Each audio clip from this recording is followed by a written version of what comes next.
Aleluia, aleluia, aleluia, aleluia, aleluia, aleluia, aleluia.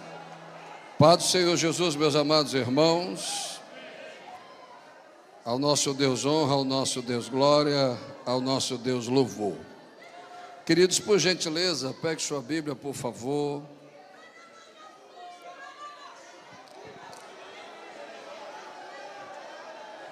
Spiu la raça cabaô que andaregessa.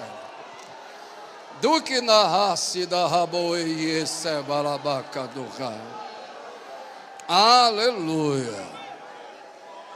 Atos dos Apóstolos, capítulo de número 2. Versículo de número 12, 13, depois o versículo de número 15, e depois nós vamos para o capítulo 17, versículo 6. Ao nosso Deus honra, ao nosso Deus glória, ao nosso Deus louvor, e toda a majestade seja dado ao nosso Deus.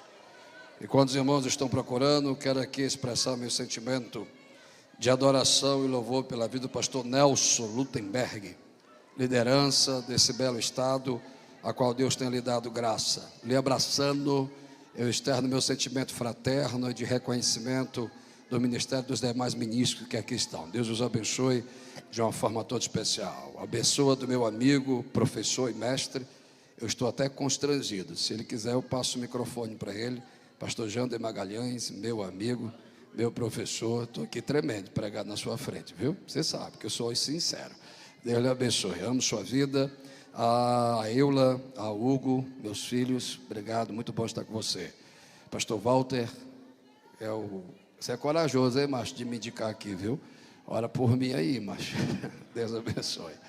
Atos dos Apóstolos, capítulo de número 2, versículo de número 12. Vou estar lendo na tradução Revista Corrigida, que nos diz assim, versículo de número 12, e o versículo 13, e o versículo de número 15. E todos se maravilhavam e estavam suspensos, dizendo uns para os outros: o que quer dizer isto? Outros zombavam e diziam: estão cheios de mosto. Versículo 15. Estes não estão embriagados, como vós pensais, sendo que esta é a terceira hora do dia. Perdão, queridos, vamos para o capítulo 13 de Atos dos Apóstolos, versículo de número 4 apenas, e depois vamos para o capítulo 17. Diz o texto sagrado em Atos dos Apóstolos, capítulo 13, versículo de número 4. Diz o texto sagrado: e assim estes, enviados pelo Espírito, desceram a Seleucia e dali navegaram para Chipre. Repita após mim: estes, enviados pelo Espírito Santo. Capítulo de número 17, por gentileza, versículo de número 6. Diz assim, capítulo 17 de Atos dos Apóstolos, versículo de número 6. Porém, não os achando, trouxeram a Jason e alguns irmãos na presença dos magistrados da cidade, clamando: estes que têm alvoroçado o mundo, chegaram também aqui. Sentem, glorificando e exaltando o Senhor. Quero adorar e glorificar o Senhor também pelas autoridades assim aqui constituídas. Deus os abençoe e recompense de uma maneira toda especial. Chegamos ontem, já percebemos a atmosfera extraordinária da parte de Deus nesse ambiente. Mas eu tenho algo de Deus a vos entregar em 40, 50 minutos. Como é recomendável pelos professores e pregadores, e a maioria que está aqui da minha retaguarda, tem mais experiência e mais conteúdo do que a minha pessoa, é recomendável ao pregador ler o texto, explicar o texto e aplicá-lo. Começaria no meu pensamento introdutório, daquilo que Deus tem trago à minha pessoa, segundo a sua graça, explicar os 3 textos, em cima dessa explicação desenvolver uma temática, e nessa temática aplicar aquilo que o Senhor tem me revelado. Capítulo de número 1, versículo 8 de Atos, é o tema central desta bela conferência, que nos diz: ao descer sobre vós a virtude, o poder, o dínamos, a autoridade sobrenatural para que a igreja se movimente, sereis minhas testemunhas, disse o Senhor, em Jerusalém, Judeia, a Samaria, até os confins da terra. É a primeira expressão da construção da cosmovisão da cultura missionária da igreja. Então nós entendemos que nesse pensamento introdutório, o Senhor está dizendo sobre as 3 características existenciais da igreja, da eclésia. A igreja existe para glorificar ao Senhor, a igreja existe para adorar, se santificar para a volta do Senhor, e a igreja existe para o querigma, para a proclamação. Então, mas se a igreja não tiver a virtude do pneuma, da autoridade do Espírito, ela não se movimenta, porque ela precisa do dínamos. E para ela se movimentar, ela precisa da autoridade que vem do alto. E só quem dá essa autoridade não é a instituição, não é a filosofia, não é o Estado, não é a capacidade pensante, intelectual ou filosofia. O único poder da igreja é que vem do alto. E aqueles que estão neste ambiente para observar o culto ou para utilizar da autoridade institucional da igreja, vai ficar no lugar. Mas aqueles que vieram buscar do alto, ele rompe em Jerusalém um dogmatismo morto e uma religiosidade parada. Ele rompe em Judeia o materialismo de uma fé corrompida. Ele rompe Samaria pelo seu secretismo e mistura de raças e totalmente em ódio. Ele rompe as fronteiras. A igreja que vai romper as fronteiras, ela rompe a religiosidade morta, ela rompe o materialismo da Judeia, ela rompe a mistura secretista de Samaria e ela vai além da possibilidade humana. Quem acredita nisso? Então a temática central e proposta para essa bela conferência, acredito eu, na minha limitação, que é despertar a eclésia contemporânea, a igreja de Cristo, não instituição em si, a igreja visível, mas a igreja invisível, que cada irmão que busca horizontal não sai do lugar. Mas quando ele busca do vertical, essa igreja vai além do que uma religião diz, do que o materialismo diz e do que a mistura diz. Quem quer diga glória a Jesus. No versículo de número 4 e 5, Lucas, o médico amado, historiador e o único não judeu que escreve no Novo Testamento, Deus o inspira para a igreja gentílica declarar a biografia de Cristo em Lucas, que nós chamamos dentre os evangelhos sinóticos como o evangelho mais acadêmico e científico.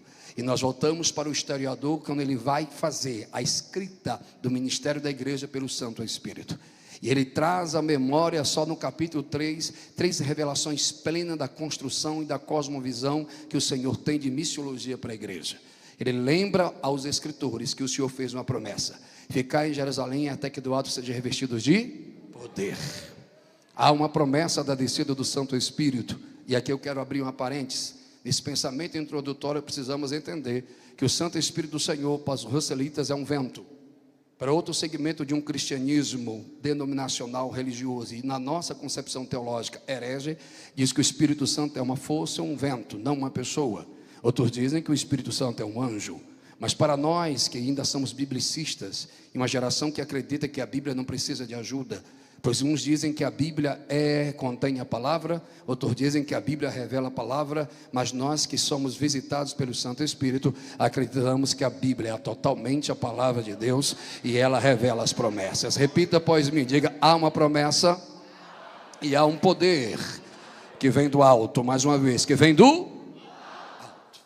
Primeiro princípio, a promessa do Espírito. Segundo princípio, a missão dada por Deus pelo Espírito na igreja.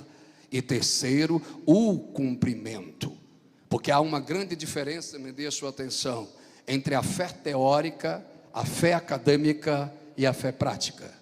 Tem muita gente que sabe tudo sobre o Espírito, mas não viveu nada do Espírito Santo. Tem muita gente que tem teorias sobre a missiologia, conhece tudo, as frases, as técnicas, mas pouca experiência. Mas hoje o Senhor está desafiando uma geração que está passando, para ensinar uma geração que está chegando, para acolher uma geração que vai chegar. Porque se a igreja perder a sua essência da igreja, acho que alguém vai reagir, que ela move-se não pelo que é horizontal, ela move-se por aquilo que é vertical, ela sempre vai buscar do alto poder de Deus. Quem veio buscar esse poder, me dê um sinal. Isso. Vamos entrar no mérito já. Então, promessa, identidade e a prática. Ele dá a promessa, dá a visão de um futuro imediato que vai se cumprir. Passa-se 50 dias pós-Páscoa. Eu estou sentindo Jesus, calma. Estão do conhecimento de todos, segundo o médico amado Lucas. Estavam os 120 discípulos reunidos próximo ao culto chamado Pentecoste, que é a celebração litúrgica e dogmática da memória que Deus quer que manda. Pegue a visão, por favor. Do céu a chuva, para que fertilize a terra e haja o colhimento de frutos, e celebre que é do céu que desce. E o Senhor utiliza aquilo que é litúrgico, dogmático, para uma visão espiritual e diz: ficai, aguardai. Jesus está aqui. De repente, estavam todos reunidos no mesmo propósito, mesma necessidade, mesma promessa. Por isso eu vou dizer, e eu vou ser até um pouco agressivo, vai ter gente que vai sair desse culto do mesmo jeito. Ele veio passear, ele veio observar, ele veio cumprir responsabilidade. Ele não veio estar no mesmo propósito. Mas aqueles que estão no mesmo, não vão precisar pagar ingresso, pagar pregador, pagar cantor, não vão precisar comprar meios avivalistas. Eles vão estar no mesmo lugar e de repente, não tem agenda, não tem método, não tem força humana, porque o horizontal organiza, o horizontal é a política, o horizontal é o institucional, mas o institucional sem um vertical não sai do lugar. Mas aquele que está olhando para lá, depende de lá, eles vão ser cheios porque estão buscando de lá. Cadê esses pentecostais aqui? Vamos entrar no mérito. De repente, o Espírito do Senhor não precisa da permissão filosófica, dogmática, para se manifestar. Porque nenhuma filosofia, nenhuma instituição, nenhuma escola acadêmica tem o poder de julgar a Escritura. Mas a Escritura, há mais de 2000 anos, tem a autoridade para julgar qualquer tipo de ciência, qualquer tipo de escola, porque passa-se os céus e a terra, mas esta palavra não. Tem pentecostal aí ou não? Vamos. Eu estou em um sermão narrativo do texto para aplicar em princípios.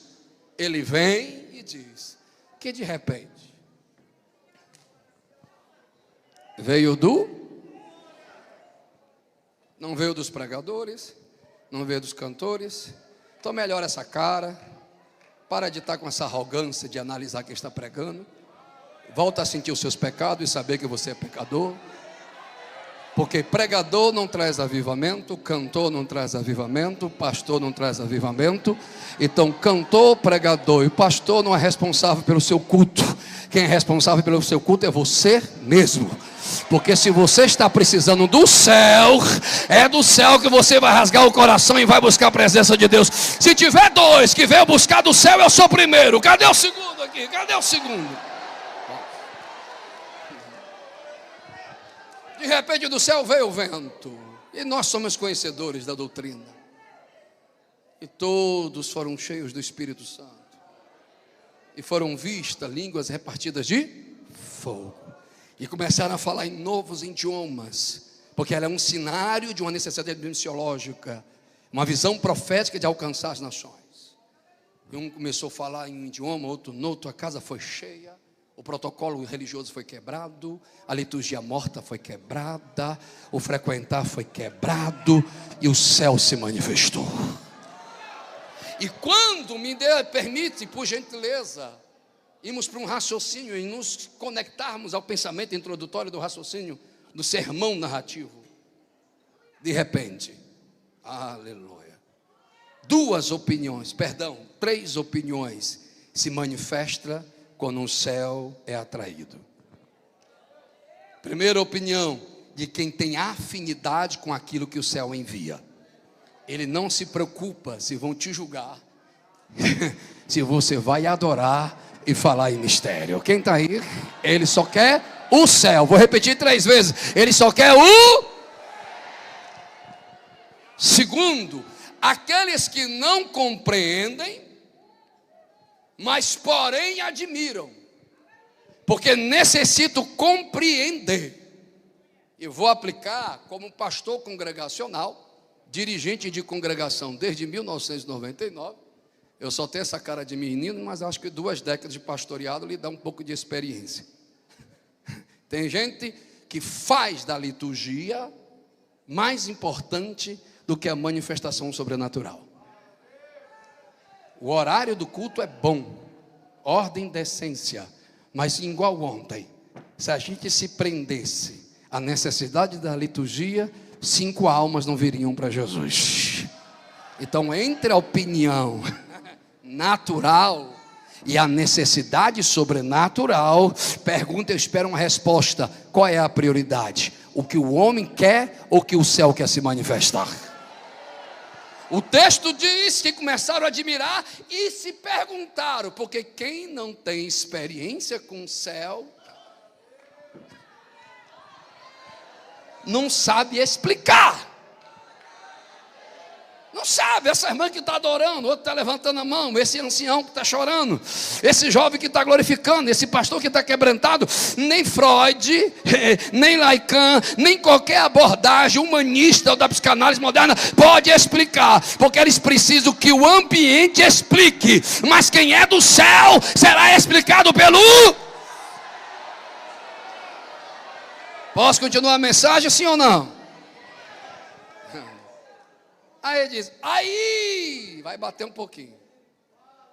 Outra terceira opinião, dos carnais, dos ridículos, que começaram a dizer, isso macho, fosse lá no meu Ceará, macho rei, que bagunça é essa? Que desorientação cognitiva é essa? Estão tudo embriagado. Isso é vinho, isso é mosto, isso é cachaça, isso é... Agora eu fui longe. Essa é uma pitu. Aí, aplicando para nós, tem gente que está num ambiente que o céu está se manifestando, mas ele não entende nada. Mas tem gente que vê a manifestação do céu e sai ridicularizando. Fazem piadas. Desculpe, pastor, eu vou ser um pouco mais agressivo. Aonde está a câmera aqui? Aonde está a transmissão? Faz stand-up, criam personagens e ficam ridicularizando, brincando com os dons que Deus se manifesta. E ainda tem jovem, graças a Deus que aqui não, que os irmãos já estão no terceiro céu, que curte essas páginas, que compartilha essas páginas e fica rindo da grande experiência do capítulo 2 de Atos e a grande experiência de Belém do Pará, quando os irmãos são expulsos de uma liturgia morta e eles se reúnem da casa de uma irmã e começam a cantar e começam a adorar, e Jesus batiza a primeira missionária com o Santo Espírito Santo. Aí eu entro na explicação e vou para a temática, para o desenvolvimento. Ele chega, ri. Tem três opiniões se manifestando. Mas opiniões são pensamentos, mas a argumentação dos fatos é o ensino. Aí Pedro, se não fosse judeu, dizer que era cearense, andava arretado, falava muito, ainda dava com a peixeira e cortou a orelha de Malco. Disse, ei, não, stand-up. piadista, abestados. Esse povo não está embriagado. Alguém está aí? Esse povo não está em surto psicótico. Esse povo não está numa desorientação. Esse povo não tem como ser aceito no horizontal, porque eles são movidos pelo vertical.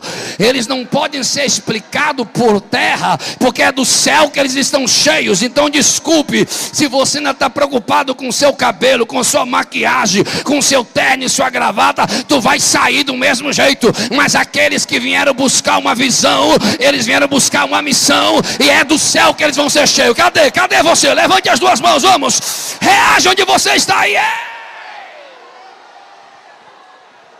Repita após mim, por gentileza. Olha que eu estou cheio de Jesus. Diga: eles não estão embriagados, eles estão cheios para serem enviados.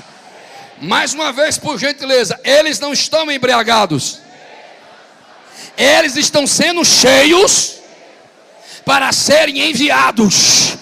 Cadê a geração que vai ser cheia do céu e vai alcançar as nações? Por 30 segundos, deixa eu ouvir o barulho dos pentecostais da cidade de Porto Velho. Cadê?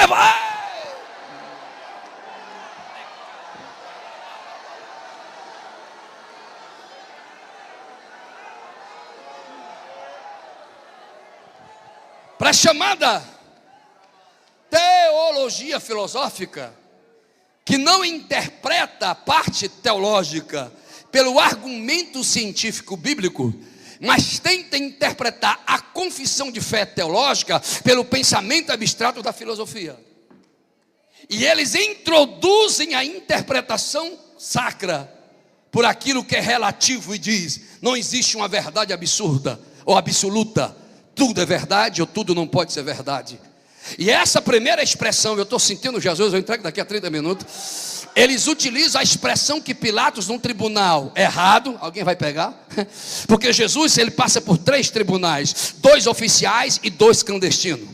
Ele passa pelo primeiro tribunal da madrugada na casa de um dos sacerdotes, aposentado, que não deveria exercer. Segundo, na casa de outro que também não deveria exercer, e lá já estava em acusatório e ele já estava condenado. Ele passa pela teocracia judaica, é um processo acusatório que ninguém quer ouvir as testemunhas de, alguém está pegando, testemunhas de favoráveis, só ouvia as testemunhas de acusação e já estava condenado. E quarto, passa pela concepção de Pilatos, que era a parte jurídica, a jurisprudência técnica e clara, e ele disse bem claro que não poderia condená-lo, porque nada no processo acusatório tinha provas concretas. Aí Pilatos diz: mas eu sou político e eu preciso matar alguém ou soltar alguém. Aí ele vai, pede que o direito seja interpretado não de forma científica, mas de forma política. E a multidão gritava: crucifica.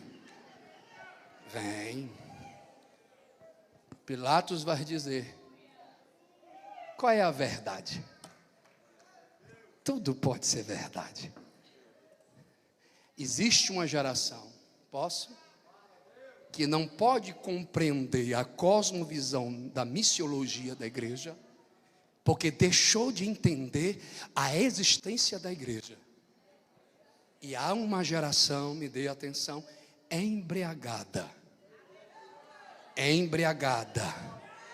pela filosofia, pelas ideologias e pelo sistema. E tem gente com a cara desse tamanho quando eu estou pregando. Depois dos 40 anos, irmão, a gente não está mais com necessidade de ser aceito, não. Se eu vou voltar ou não, quem determina é Jesus. Mas que eu vou entregar tudinho aqui, eu vou entregar para a glória de Jesus. Satanás entendeu, compreendeu que a geração pós-pandêmica de jovens não vai poder exercer a missão do evangelho, porque eles estão sendo interpretados por aquilo que é horizontal. Ou seja, pelo sentir. E a hipersensibilidade emocional está levando um bando de crente.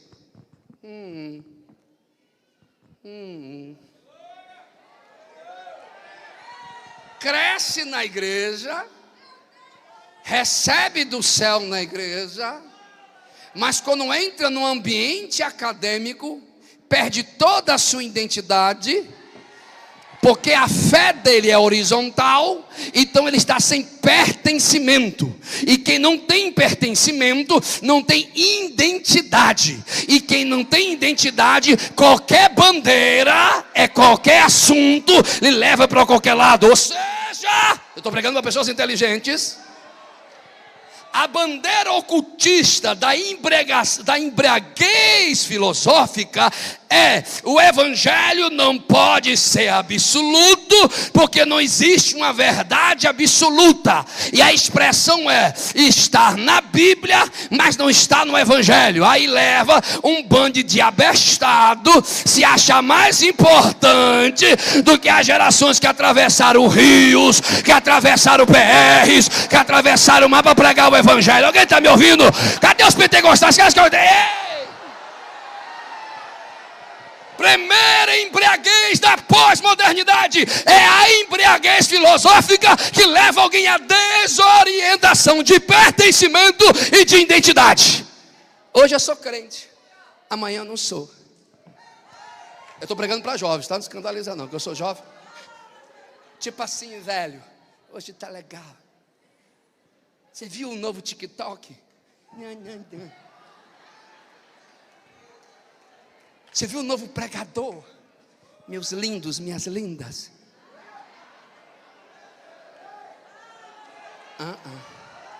Calma, coisa. Deixa eu correr, que não é hora que tem que entregar. Eu tenho que ir para o aeroporto. Segunda embriaguez, alguém está aí? Chama-se prazer pelo prazer. Aqui não, graças a Deus, vocês estão bem, estão de boa, é nóis. Domingo à noite uma santidade terrível. Segunda-feira uma bagaça.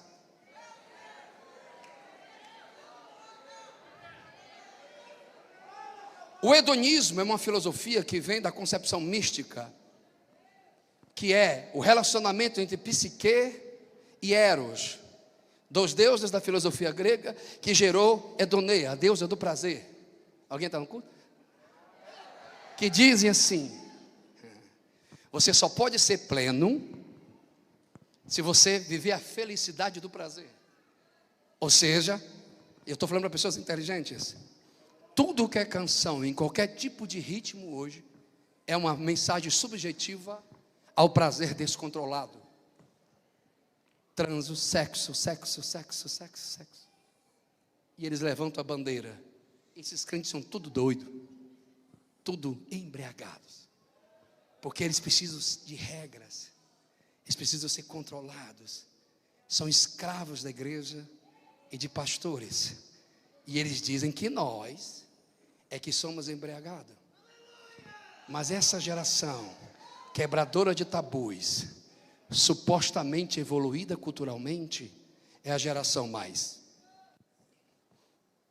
ansiosa, depressiva, desorientada, não se entende, não sabe quem é direito, muda de gênero dependendo do momento, não aceita quem é porque não se acha em lugar nenhum, vive por uma crise existencial, não sabe de onde vem, não sabe para onde vai.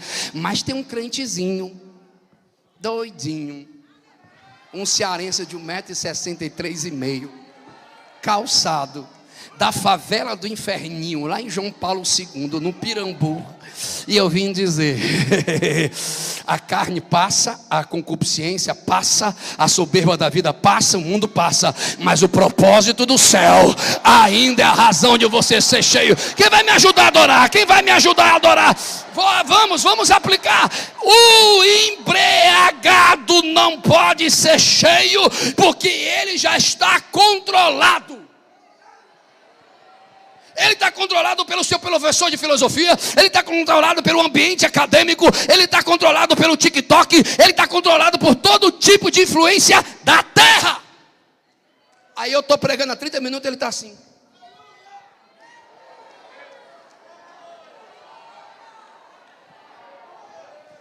Porque quem é cheio do vinho deste mundo não pode ser cheio do propósito do céu. Mas quem quer do céu vai sair dessa noite diferente. Alguém está me ouvindo, pelo amor de Deus? Pegue na mão de alguém com todo respeito, balance esse crente aí e diga a ele: não embriagado, mas cheio do Espírito Santo.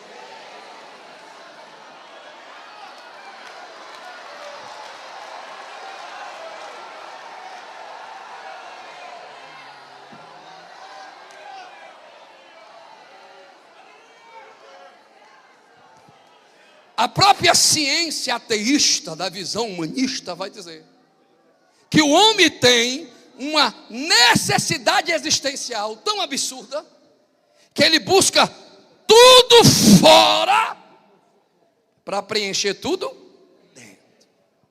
E quanto mais ele se entrega aos seus prazeres, mais vazio está e mais escravo está. Mas Pedro vai dizer, vê se o povo está entendendo a dissertação. Não, esses que estão aí se alegrando, não precisou da cocaína, não precisou da maconha, não precisou tipo assim. Não, esses que... Ai, irmão, se tu não reagir, eu vou jogar água em tu. Esses que estão aí, que vocês estão chamando de doido, de ultrapassado, e isso não, eles não precisam de nada fora, porque o céu já deu tudo para dentro deles. Se tem dois, eu sou o primeiro, cadê o segundo aí? Abalacandoria, sedeque, abalacandoria, saua. Aleluia!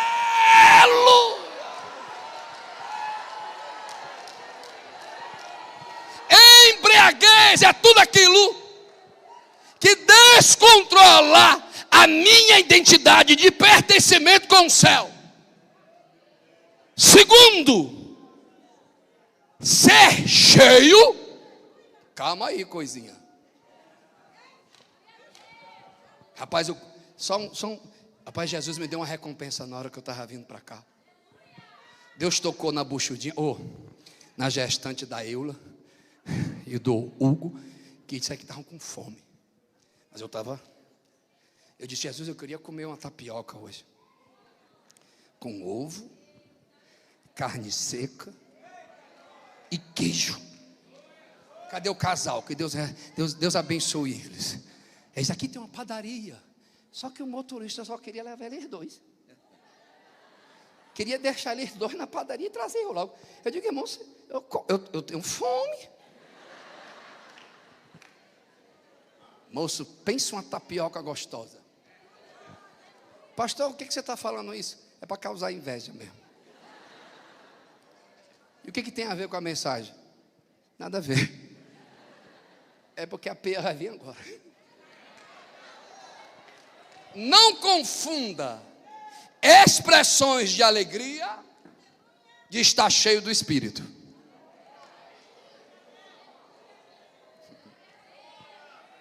Não confunda avivamentos de uma festa como alguém está cheio do Espírito.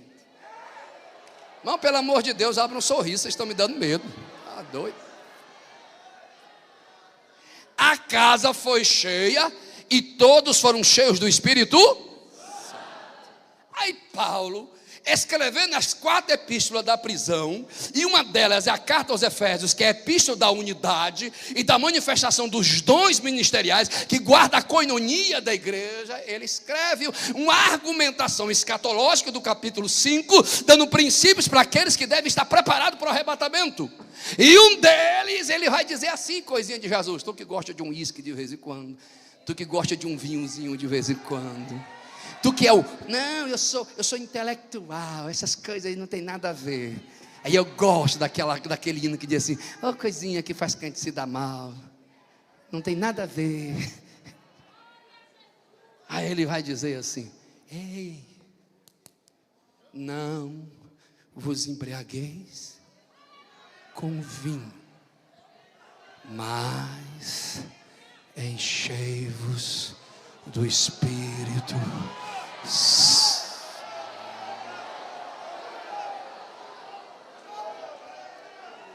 Me permita, pastor Ari, que eu estou nervoso pregando perto do senhor. Sem demagogia, viu, que eu sou sincero. As pessoas estão confundindo a alegria de sentir Deus e o propósito de servir Deus. Não entendi. No dia que você confessa a Jesus como seu Salvador, é bíblico, nós recebemos a presença do Espírito. Pois segundo o evangelista João, que é o evangelho apologético da deidade de Cristo, ou da divindade de Cristo, onde é o desenvolvimento da teologia sobre a natureza de Jesus como Deus, ele diz que Jesus soprou sobre eles o Espírito Santo. Então, quando o Espírito desce, homem nenhum aqui pode olhar para o céu e dizer: eu fui transformado pelo meu mérito, eu mudei por mim. Ninguém tem o poder de olhar para o céu e dizer: eu mereço o céu porque eu sou o cara. Não gostou? Essa pregação não é para você. Essa pregação não é para aqueles que acreditam na meritocracia intelectual e religiosa. Essa pregação é para aquele crente que sabe que se não for o Espírito Santo na vida dele, amanhã ele está tomando cachaça. Se o Espírito Santo não entrar na vida dele, amanhã ele está adulterando, prostituindo e mentindo. Porque quem nos sustenta é a graça, quem nos levanta é a graça. Disse João: eu vos batizo com batismo cerimonial para testemunho externo, mas virá um que vos batizará com Espírito e com fogo. Batismo no Espírito, regeneração, transformação interna. Batismo com Espírito e fogo, manifestação do que está dentro, através do dom de línguas, revelando o quê? A manifestação de poder para pregar o evangelho. Mas ser cheio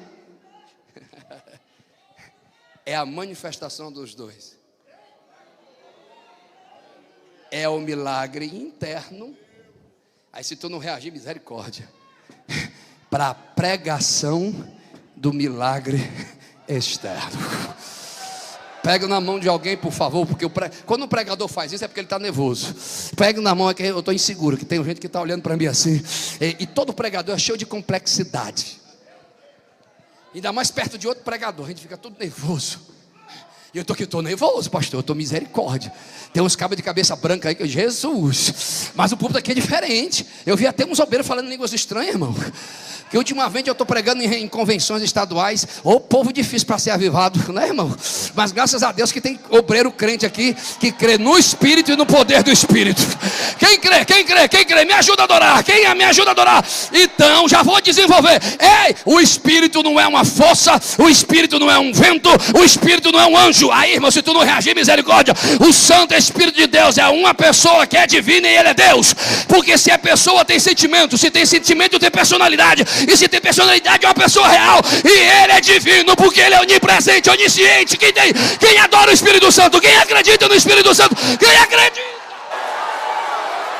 coisa.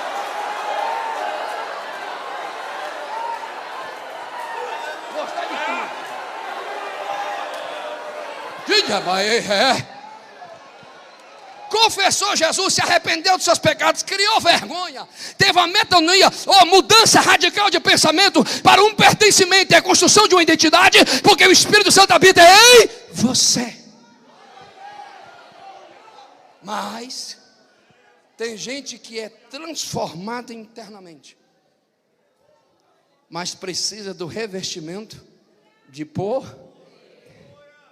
ele fala em línguas, mas não compra e não paga, precisa ser cheio. Ela fala em línguas, glória a Deus, mas fica com as roupinhas na internet aparecendo no busto, precisa ser cheio. Ele é um grande pregador, fala em línguas, mas vive cancelando a agenda para quem paga mais. Ele precisa ser cheio. Ei, ele é um obreiro, um pastor que bença, fala em línguas, mas fica bocoitando o trabalho do outro e com inveja do trabalho do outro, porque o outro está crescendo, precisa ser cheio. Ela tem inveja do cabelo da outra e está falando mal da vida dos outros, precisa ser cheio, porque um crente cheio não trai, um crente cheio não rouba, um crente cheio não adultera, um crente cheio não prostitui. Ele é cheio porque o céu é o seu comando. Cadê os adoradores? Cadê os adoradores? Ali do lado esquerdo, cadê você? Ei, deixa eu terminar. Pega na mão de alguém com todo respeito, dá uma balançada pentecostal aí e diga assim: precisa ser cheio. Na minha limitação intelectual e teológica, eu entendo que ser cheio é transbordar do que está dentro. Aí eu não consigo entender, graças a Deus que aqui não tem. Aí a pessoa tem o Espírito Santo, né? Gostei de tu, peraí. Me ajuda a pregar, macho. Aí, Igor. Aleluia. Aí, deu liberdade, já era. Eu estou devendo a tapioca para ele, depois eu pago. Não, só vai ser manteiga e carne de sol. Depois eles vão entender o mistério. Como é que um cabo é um ministro, pregador do evangelho, e ele diz que está cheio do Espírito Santo, e o culto dele é assim?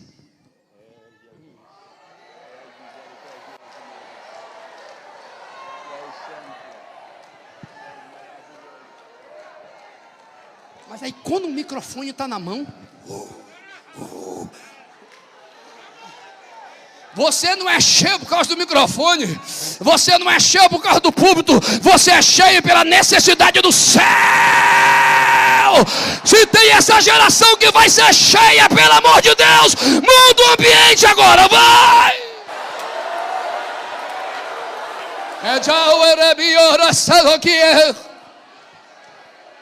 Eu vos batizo com a água, mas virá um.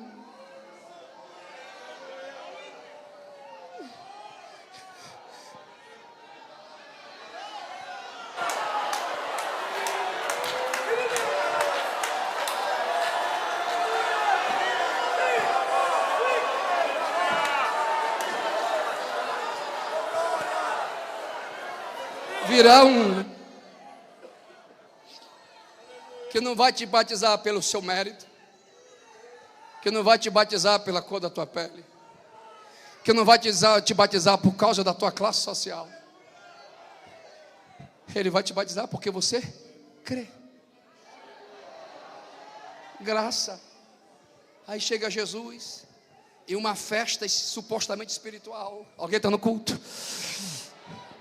Que ele prega no capítulo 6 e dá uma doutrina forte em João, e todo mundo começa a ir embora, e alguém procura ele vai dizer: tudo bem, minha doutrina não é a doutrina do coach, nada contra coach, porque eu também estudei para isso, é o desenvolvimento humano para empresas, para a vida secular, mas a teologia não tem nada a ver com isso, porque a ciência do desenvolvimento humano revela as suas qualidades, a ciência do evangelho revela as suas misérias.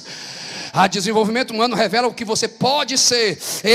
A ciência teológica revela quem você é. Pecador que precisa de misericórdia todos os dias. Alguém? Será que eu estou dando certo a pregação? Me dê um sinal aí, por gentileza. Aí, não estão embriagados, eles estão cheios. Chega Jesus e diz assim: festa dos tabernáculos. No capítulo 6 ele diz: a minha doutrina é dura, porque o estreito é o caminho. Aí Pedro vai dizer: como é que a gente vai embora, Jesus, se só tem tu palavra de vida? Qual é a mensagem que essa geração de jovens está buscando? A mensagem que revela as suas qualidades, ou a mensagem que te revela o céu? Vou repetir mais uma vez: palavras de vida.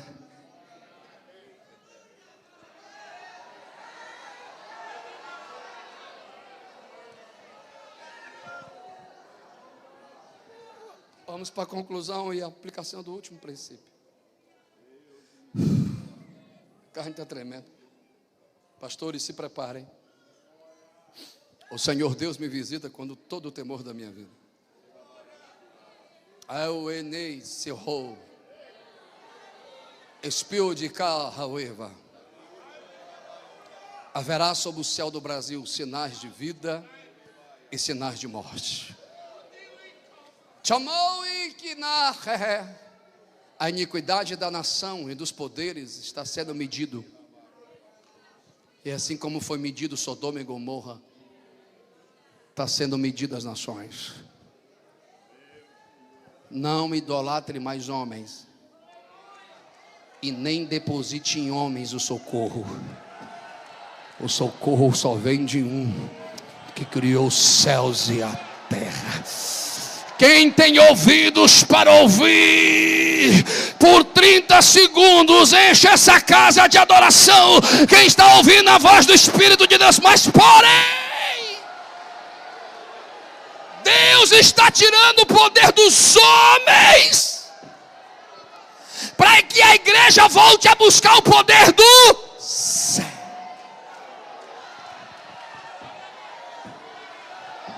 Os milagres e maravilhas vão voltar a acontecer. As ruas vão voltar a ser cheias, as praças vão voltar a ser abaladas, porque um povo novo estou levantando.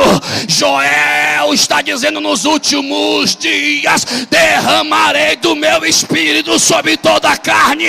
Os vossos filhos profetizarão, os vossos filhos terão visões, mas os vossos velhos voltarão a sonhar. Que haverá avivamento para o Brasil. Quem crê? Quem crê? Quem crê? Quem crê? Quem crê? Quem crê? Quem crê?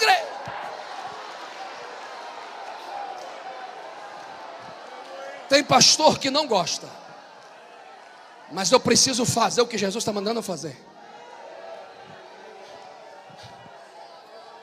Ágabo não precisou de permissão da liturgia para poder profetizar simbolicamente na vida de Paulo. E Deus está mandando eu descer, pastor, e buscar uma geração lá embaixo, para ser cheia aqui em cima. Porque homens e mulheres da geração passada ainda têm sonhos com avivamento missionário, ainda tem sonho com unção. Se é verdade, alguém vai adorar comigo. É de rebelderécia, é vida lá canta na cacho rederebo.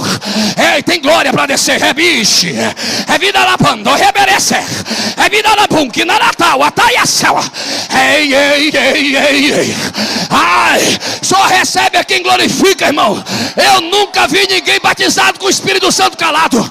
É de...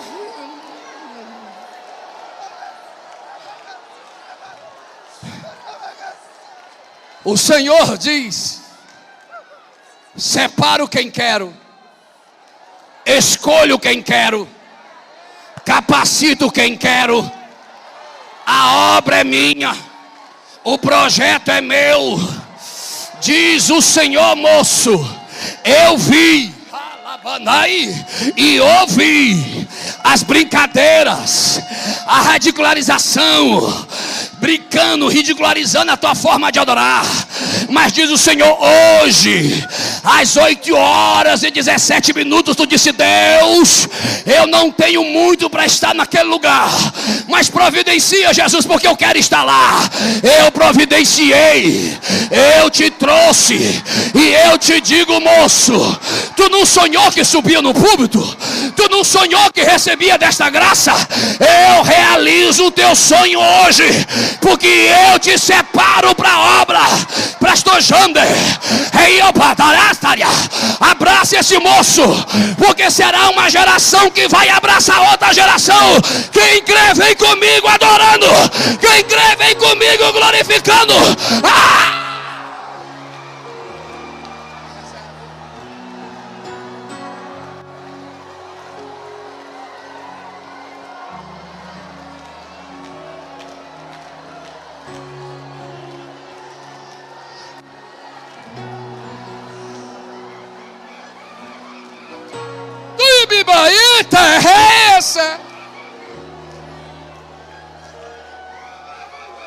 Senhores, eu preciso deixar um pouco do desenvolvimento do sermão narrativo e para dar a aplicação profética que o Senhor está mandando dizer. Eita. Vou descer mais uma vez. Vem cá, Eula.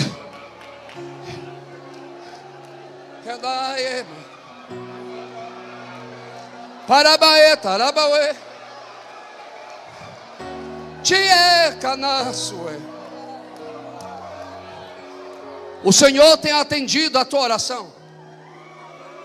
E Ele te diz: a tua partida é no meu tempo, porque eu renovo as tuas forças hoje. Acrescento os dias, porque tu verás ainda a promessa que eu tenho feito para esta casa acontecer, diz o Senhor. Eula, coloca a mão sobre ela e vai colocar a mão sobre ti. E Deus está te dando saúde a ti e vitamina no teu sangue, porque é dia de livramento, diz o Senhor dos Exércitos. Se tem dois adoradores que creem em milagre, eu sou o primeiro. Cadê o segundo? Cadê o segundo? Cadê o segundo? Cadê o segundo? Cadê o segundo? Eu sou o Senhor que te tirei daquela esquina. Eu sou o Senhor que visitei as revoltas da tua adolescência e daquele abuso do processo que te feriu. Mas eu te digo hoje, mulher, perdoar não é esquecer.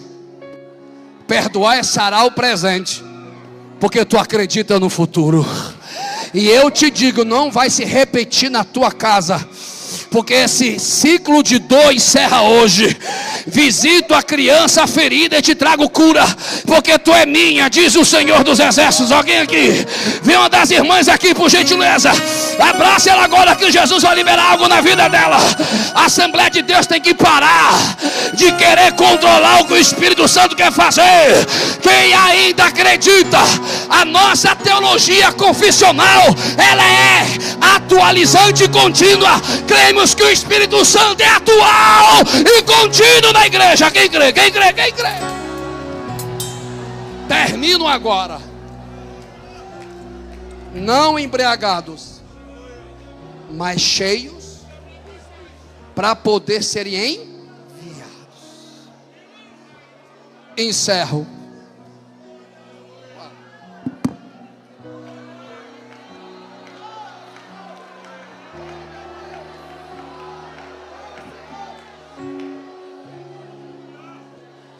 Acho que esse homem é um senador, não é isso? Vejo rodas viradas, sangue no asfalto e uma morte preparada. Mas hoje, porque tu decidiu estar aqui, o Deus desta casa está te livrando de morte hoje. Quando tu abraçares Ele, eu não sei porque tem que ser você. Jesus está livrando ele e vai renovar os teus projetos, diz o Senhor dos Exércitos. Não, é bíblico você fazer prova da profecia, mas é meu direito te dizer: se esse homem está sendo usado por Deus, tem que vir falar comigo. Tudo bem, é o seu direito, mas é meu dever lhe comunicar. Num dia que você morrer pelos meus pecados, for sepultado, ressuscitar o terceiro dia, num dia que o teu nome curar, num dia que o teu nome batizar, aí tu vem exigir do vaso, porque o vaso aqui está fazendo a vontade daquele que morreu por ele, foi sepultado por ele, ressuscitou por ele. Cadê os adoradores aqui? Vai ficar calado aí? Eu não sei se eu termino a mensagem. Mas havia na cidade de Antioquia. Fique em pé, vamos terminar agora.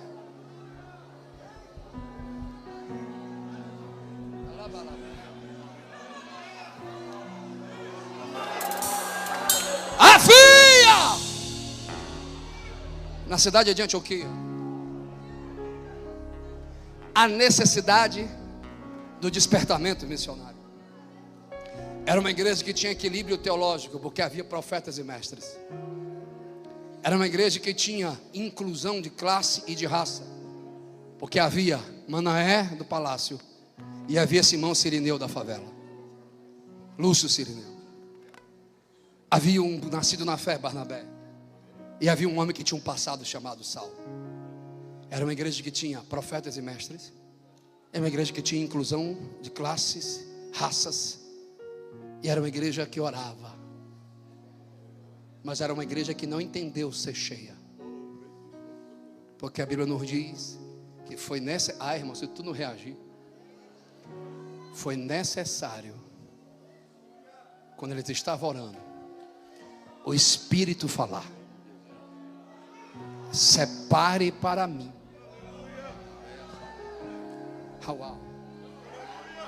Saulo e Barnabé para a obra que vos tenham chamado.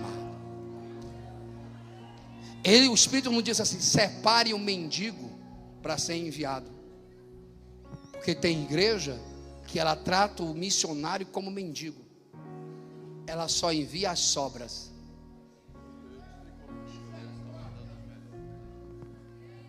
Não. Uma igreja que não entendeu missões é uma igreja que não entendeu a voz que veio do céu. Uma igreja que não envia missionários e não mantém missionários, ela é só uma instituição de igreja visível. Quando ela envia missionários e mantém missionários, ela se torna a igreja invisível. Porque aonde tiver um anônimo pregando, o céu está escrevendo o nome dele. Pastor, eu sei que o senhor deve estar exausto, mas eu preciso da sua ajuda. Você pode me acompanhar?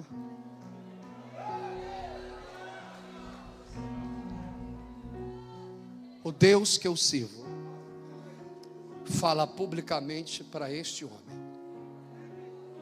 por 3 perigos a tua vida foi ameaçada para que a obra parasse, mas a tua fidelidade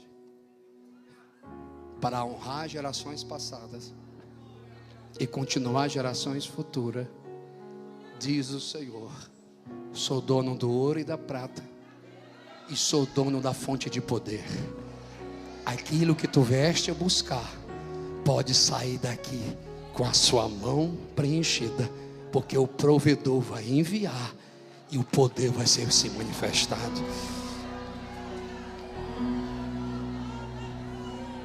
Senhor, ainda dará tempo para eu realizar esse projeto? O tempo não para, a idade chegou, mas diz o Senhor: eu renovo a tua vida, eu acrescento dias.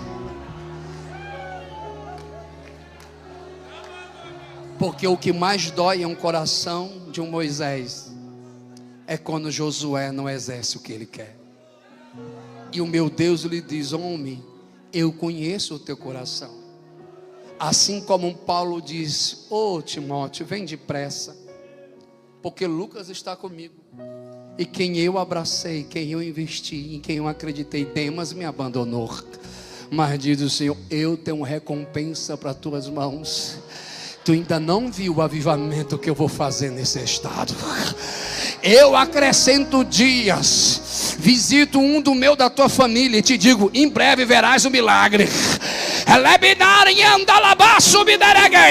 Quando o Senhor abraçar esse moço, o Senhor trará saúde para ti, e o milagre para a tua casa, e o renovo na vida dele, diz o Senhor dos exércitos. Se tiver 2 que crê, se tiver 2 que crê,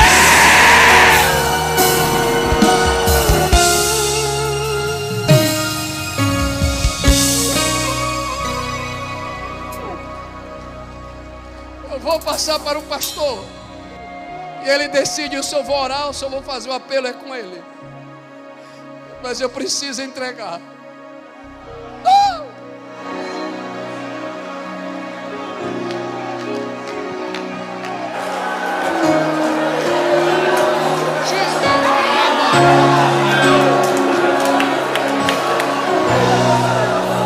Como a igreja se reúne em oração, as escolas acadêmicas não falam mais, as filosofias não falam mais, o temperamento e a opinião dos homens não falam mais. Quem tem que falar é o Espírito. E Ele está falando agora. Separe essa geração. Não é uma geração de fracos, não é uma geração de desorientados. É uma geração de profetas, e mestres. Versículo 4 diz, eu estou indo para a conclusão e aplicação e passo. E ele diz, irmão, meu coração chega e acelera. E o Espírito falou, o Espírito separou e o Espírito enviou.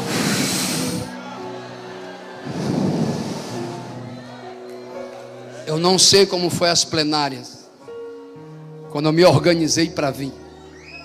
O Espírito Santo disse, fique trancado, porque o meu Deus me dá uma visão espiritual. Cada líder que veio aqui está recebendo de Deus uma brasa e vai voltar para os seus estados com grande avivamento, diz o Senhor dos Exércitos. O Espírito do Senhor me toma e me mostra a bandeira do estado do Piauí, e Ele manda eu dizer aos representantes, 2 capas se caiu, mas 2 vai cair, porque eu vou santificar primeiro e vou avivar depois, e vou incendiar, diz o Senhor dos Exércitos. Quem tem ouvido, eita, eu vejo a bandeira incendiada, eu vejo o estado do Piauí incendiado. Cadê os profetas desse lugar aqui? Cadê os profetas?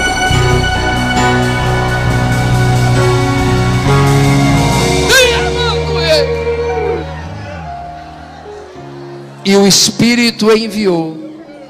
Não enviou para show, não enviou para espetáculo. Olhe para cá. O missionário não é enviado onde ele é celebrado. O missionário é enviado onde ele é necessário.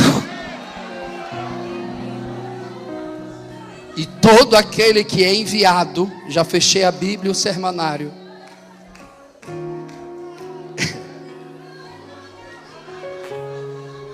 Lucas diz que houve um grande avivamento de tal forma que as autoridades do Estado, o poder da cultura e as escolas filosóficas e jurídicas ficaram preocupados e disseram assim: vamos expulsá-los. Alguém ainda está no culto? E o crime deles, a acusação deles do processo acusatório foi: pega o Jason, traz para fora e fala para os magistrados.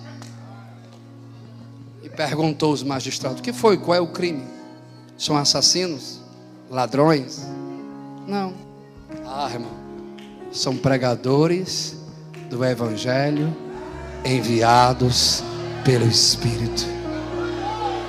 Irmão, se tu não reagir, você está com raiva de mim. Vamos acusá-los de quê? Aqueles que estão alvoroçando o mundo. Há uma chama em Porto Velho, que está, sabe aqueles redemoinhos, pastor Jander, de vento, que de poeira vai levantando. Eu estou vendo redemoinho de fogo levantando. As nações serão alvoroçadas. Cadê a juventude que vai viver isso aqui? Cadê a juventude que vai viver isso aqui?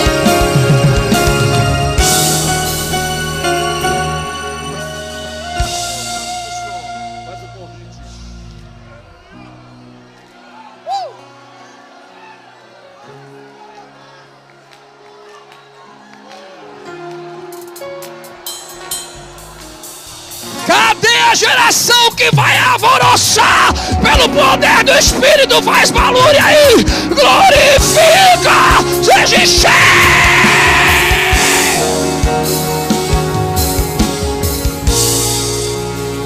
Mas eu preciso encerrar. Eu preciso orar por 2 pessoas em 1 minuto. E a primeira pessoa que eu quero orar, essa oração não é para você que se acha merecedor, perfeito, santo. Não. Essa oração é para alguém como eu, Como assim, pastor? Neto de alcoólatra, filho de um pai alcoólatra, até os 17 anos alcoólatra, avô analfabeto, pai semi-analfabeto, e até os meus 17 anos semi-analfabeto. Segundo a lógica da sociologia, da antropologia e da visão da psicanálise de Freud, eu seria o resultado do meio. Então eu nasci para não ser, viveria sem ser e nunca poderia ser. Mas o poder do evangelho é diferente. Nem precisou do apelo direito, já está voltando uma vida para Jesus aqui. E eu entendi, meu pastor, que o evangelho não é para pessoas perfeitas, mas o evangelho é perfeito para mudar a vida das pessoas imperfeitas. Eu quero convidar alguém que seja corajoso como esse moço, para reconhecer: sou pecador, não consigo mudar a mim mesmo. Mas no dia 10 de agosto de 1997, quando eu tentei contra a minha vida, porque tudo que eu ouvi é que eu não podia ser nada e ninguém. Depois de beber 3 dias e dormir numa calçada, sem banho, eu ouvi uma canção de longe: ó, com cego andei e perdido vaguei. Já veio a segunda. Entrei naquele culto sujo, imundo, e pessoas se afastando porque o odor era grande, como a bermuda da Ciclone, minha camiseta da Cobra d'Água, meu boné da 7 Mar. Eu não sentei no último banco. Um personagem na porta que tinha uma bebida na mão, muito bem vestido, dizia: não merece, vai embora. Mas na hora que eu fui levantar, a irmã Lourdinha falou línguas estranhas e gritou: há poder no sangue de Jesus. Já veio a terceira. Por favor, ore, porque no dia que você confessou Jesus, alguém orou por você. Mas quando o pregador pregou assim: pastor Ari, quem tentará acusação contra os escolhidos de Deus, se é Deus que os justifica? Quem nos separará do amor de Deus em Cristo Jesus? Ninguém. Quando eu levantei a mão para confessar Jesus, e a irmã Lourdinha e o diácono Edmar vem andando comigo no meio do corredor, eu vi um fogo que descia, me libertava do álcool. Quando cheguei perto do púlpito, Jesus me batizou com o Espírito Santo, me encheu do Espírito Santo, e Deus usou a irmã Lourdinha: fica tu na minha presença, porque eu vou te levantar como profeta. Doutores vão sentar para te ouvir, e tu vai dizer quem é o teu professor, e tu vai dizer: é o Espírito do Senhor. 1, 2, 3, 4, 5, 6. Eu quero convidar agora aqueles que precisam do evangelho, aqueles que precisam sentir o perdão de Jesus. Temos 6 vidas. Eu estou esperando mais a 7ª. Hoje não é dia de juízo, hoje não é dia de acusação, hoje é dia de amor, oração e perdão. Não se apresse para ir embora, porque eu ainda vou orar em 1 minuto para Jesus fazer milagre na tua vida e te batizar com o Espírito Santo. Vou fazer uma pergunta ao púlpito. Hoje em dia existe ex-esposa, ex-marido, ex-amigo, ex-genro, mas nunca vai existir ex-filho. O filho pródigo estava distante, mas era filho. E neste ambiente, pastor Jander, tem filhos que estavam andando lá fora, mas hoje é o dia que o pai está dizendo: vem, vem que o pai te ama para deixar você do jeito que você é. Já vem a 7ª, chorando e sentindo a presença do pai. Já vem a 8ª, sentindo a presença do pai. Já vem a 9ª e a igreja está calada, eu não estou entendendo. Já vem a 10ª, não, bro-se. Já vem a 11ª. Hoje não é dia de tribunal, não. Hoje é dia de amor, perdão e misericórdia. Cadê? Volta, filho. Volta, filha. Volta, volta, volta.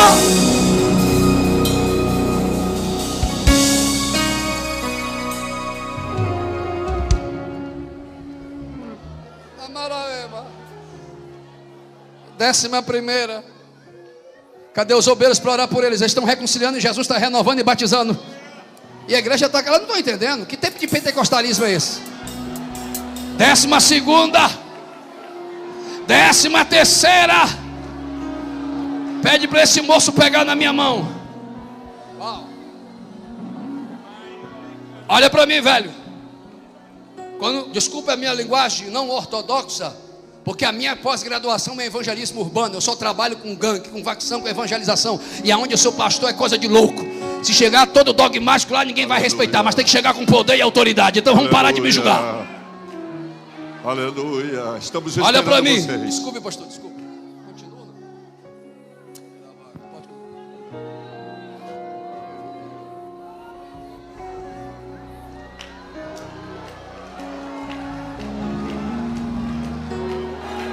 Tá vindo mais.